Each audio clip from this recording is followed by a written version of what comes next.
Welcome to Blender. In this video, we're going to take our butterfly, we're going to mark seams, unwrap it, texture it, and get it into Second Life.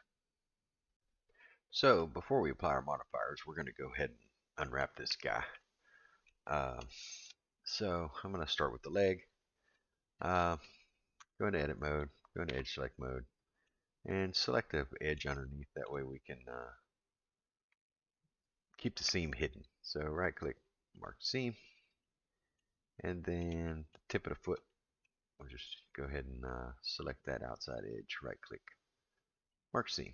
So that's one foot, or one leg. We'll do the other leg. We could have done this before we copied it, but that's okay. And we'll select that inside edge, mark seam, and then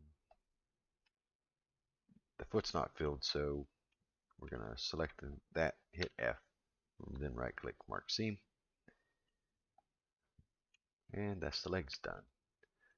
The eyes, they don't need a seam because they're, there's no inside to them. The proboscis does, so we'll zoom in on it with period on number pad, go into edit mode, select the inside edge. That looks good. Right click, mark seam.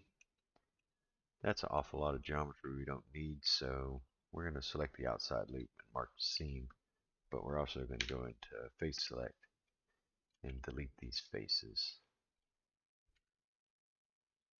And back in edge select, select the outside edge and hit F and just fill it.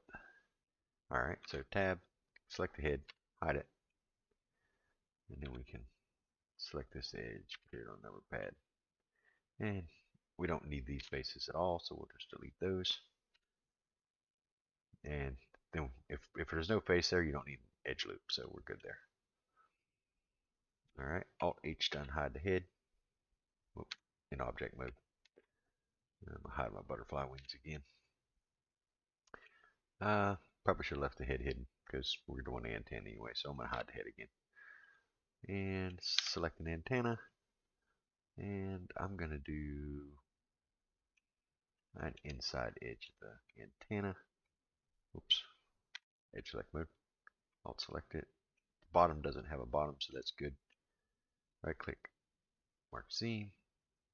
Select the top of it. It appeared on number pad. And the top's good, so we'll just go ahead and unwrap that too. Or mark seams on the circle there. That way it all unwraps flat. Alt tab, Alt H, get the head back, and we'll do the head. I'm just going to put a line right around the center of the head. Right click, mark seam, and that's good enough for the head. Body, I don't know if the body will do the same thing. Oh yeah, we're good on the body, so same thing on the body. Right click, mark seam, and the tail. Try to do the same thing with it. It did the top, but it didn't do the bottom, so we'll just do the bottom also. Right click, mark seam, do the outside edge of the tail, right click, mark seam, and we're going to hide the body because we don't need the inside of the tail. So we'll select that face and delete it. I think we got everything but the wings.